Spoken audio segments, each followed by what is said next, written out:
नमस्कार, मैं हूं सोनम सिंह और आप देख रहे हैं फसल क्रांति। आइए नजर डालते हैं आज की 10 बड़ी खबरों पर। कंगना रनौत को वरुण गांधी ने लगाई फटकार। बॉलीवुड एक्ट्रेस कंगना रनौत एक्टिंग और अपनी बातों से हमेशा सुर्खियों में रहती है। इस बार भी कंगना रनौत ने ऐसा कुछ कह दिया कि बीजेपी सांसद ने फटकार लगाई है। कंगना रनौत ने कहा कि भारत को असली आजादी तब मिली जब 2014 में पीएम मोदी सत्ता में आए। 1947 में मिली आजादी को भीख में मिली आजादी कहा। दरअसल कंगना रनौत ने ये बयान टाइम्स नाउ चैनल से जुड़े एक कार्यक्रम में दिया। उन्होंने कहा कि वह आजादी नहीं भीख थी, असली आजादी तो 2014 में मिली। बता दें कि कंगना को इसी महीने पद्मश्री पुरस्कार से सम्मानित किया गया है। वरुण गांधी ने कंगना रनौत के इस टिप्पणी पर फटकार लगाते हुए कहा कि कभी महात्मा गांधी जी के त्याग और तपस्या का अपमान, कभी उनके हत्यारे का सम्मान और अब शहीद मंगल पांडे से लेकर रानी लक्ष्मीबाई, भगत सिंह, चंद्रशेखर आजाद, नेताजी सुभाष चंद्र बोस और लाखों स्वतंत्रता सेनानियों की कुर्बानियों का तिरस्कार। इस सोच को मैं पागलपन कहूं या फिर देशद्रोह। दुनिया भर ने भारत में बनी कोवैक्सीन का माना लोहा। भारत में बनी कोरोना संक्रमण को मात देने के लिए कोवैक्सीन की ताकत को अब दुनिया भर में माना जा रहा है। कोवैक्सीन को पहले विश्व स्वास्थ्य संगठन से मंजूरी मिली। अब द लेसेंट ने भारत बायोटेक की कोवैक्सीन को अत्यधिक प्रभावकारी माना है। मेडिकल जर्नल द लेसेंट के नए अध्ययन में कहा गया कि भारत बायोटेक द्वारा बनाई गई कोवैक्सीन सिम्पोटोमिक कोरोना मरीजों के खिलाफ भारत बायोटेक की कोवैक्सीन 77.8% असरदार पाई गई।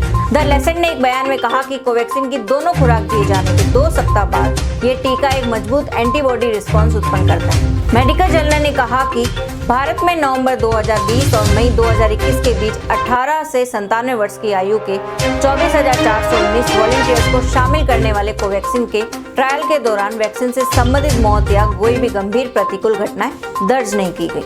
राजधानी दिल्ली में सांस लेना हुआ मुश्किल। अगली खबर राजधानी दिल्ली से। दिल्ली में प्रदूषण की स्थिति भयानक होती जा रही है। दिवाली के दिन से ही दिल्ली के आसमान पर स्मोक की मोटी परत छा रही है। वायु प्रदूषण से वातावरण में घुटन बनी रहती है। लोगों को सांस लेने में तकलीफ हो रही है। वहीं कुछ साफ दिखाई नहीं दे रहा है। इससे आम जन को ट्रेवल करने में समस्या आ रही है। हवा की गुणवत्ता बेहद खराब श्रेणी में। दिल्ली के लोगों के लिए प्रदूषण का यह दौर बेहद खतरनाक होता जा रहा है। दिल्ली के ज्यादातर हिस्सों में सुबह के समय हल्की धुंध छाई रहती है, लेकिन धुंध और प्रदूषण मिलकर स्मोक बन गया है, जो कि दिल्ली के आसमान पर जमने लगा है। इससे लोगों को सांस लेने में परेशानी, घुटन, गले और नाक में खराश, आंखों में जलन जैसी समस्याएं हो रही हैं। जम्मू कश्मीर में मुठभेड़ में 2 आतंकवादी मारे गए। घाटी में आतंकवादी अपनी हरकतों से बाज नहीं आ रहे। घाटी के श्रीनगर और कुलगाम जिलों में सुरक्षा बलों के साथ अलग अलग मुठभेड़ों में 2 आतंकवादी मारे गए। अधिकारियों ने बताया कि बेमिना इलाके के हमदानिया कॉलोनी इलाके में शाम को मुठभेड़ शुरू हुई। पुलिस अधिकारियों ने बताया कि जब सुरक्षा बल इलाके में तलाशी ले रहे थे, तब आतंकवादियों ने उन पर गोलीबारी की। उन्होंने बताया कि सुरक्षा बलों ने जवाबी कार्रवाई की, जिसके बाद मुठभेड़ शुरू हो गई। उन्होंने कहा कि अभी आतंकवादी की पहचान नहीं की जा सकी, न ही यह पता चला है कि वो किस समूह से जुड़ा हुआ था। आतंकवादियों के पास कुछ गोला बारूद के साथ एक राइफल भी बरामद की गई और तलाश अभियान अभी जारी है। अधिकारियों ने बताया कि अंतिम रिपोर्ट मिलने तक मुठभेड़ जारी है। उन्होंने बताया सीआरपीएफ शिविर और उप मंडलीय पुलिस अधिकारी के कार्यालय के नजदीक अभियान चल रहा है। उत्तर प्रदेश सरकार किसानों को अनुदान पर देगी कृषि यंत्र।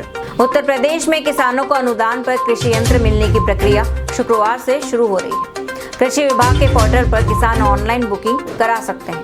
9 मंडलों के इच्छुक किसान 18 नवंबर तक पहले आओ पहले पाओ के तहत आवेदन करेंगे। उत्तर प्रदेश में रबी फसलों की बुआई इन दिनों जोरों पर चल रही है। सरकार की मंशा थी कि बुआई शुरू करने से पहले ही कृषि यंत्रों की बुकिंग करा ली जाए, क्योंकि तब किसान जरूरत के हिसाब से यंत्र ले सकेंगे।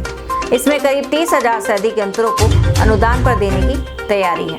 उत्तर प्रदेश में किसानों के लिए खुलेंगे 771 agriculture marketing hub. Uttar Pradesh में किसानों को अब से अपनी फसल बेचने के लिए भटकना नहीं पड़ेगा।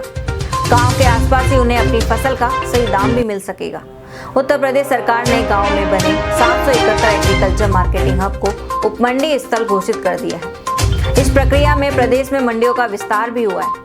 प्रदेश के गांव में इधर एग्रीकल्चर मार्केटिंग हब तेजी से बनाएंगे, ताकि किसानों को सहूलियत व गाँव वालों को सुविधा मिले।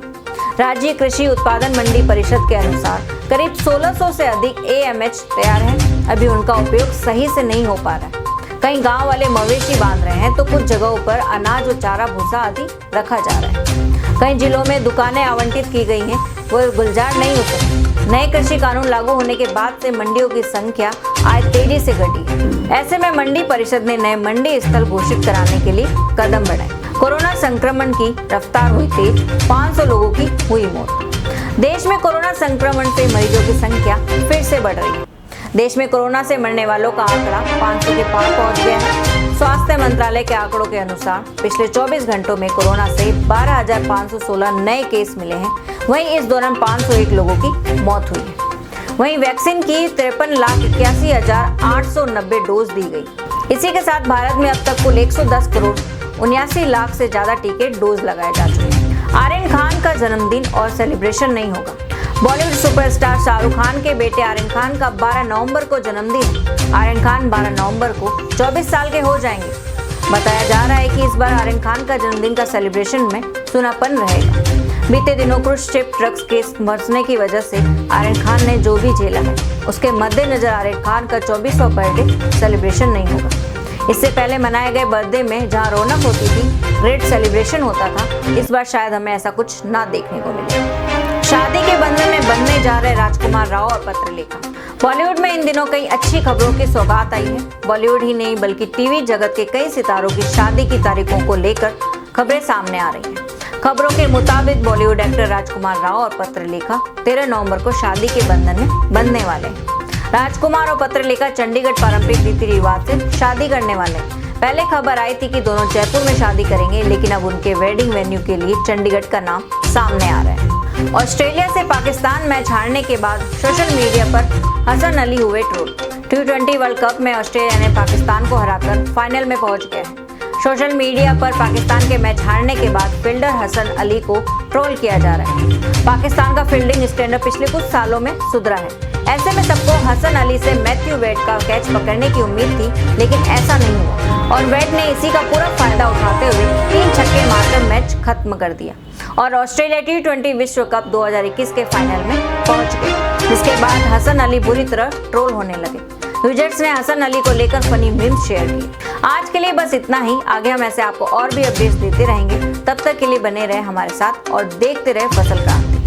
आप हमारी वेबसाइट www.fasalkranti.in पर कृषि से संबंधित और अधिक जानकारी प्राप्त कर सकते हैं। धन्यवाद।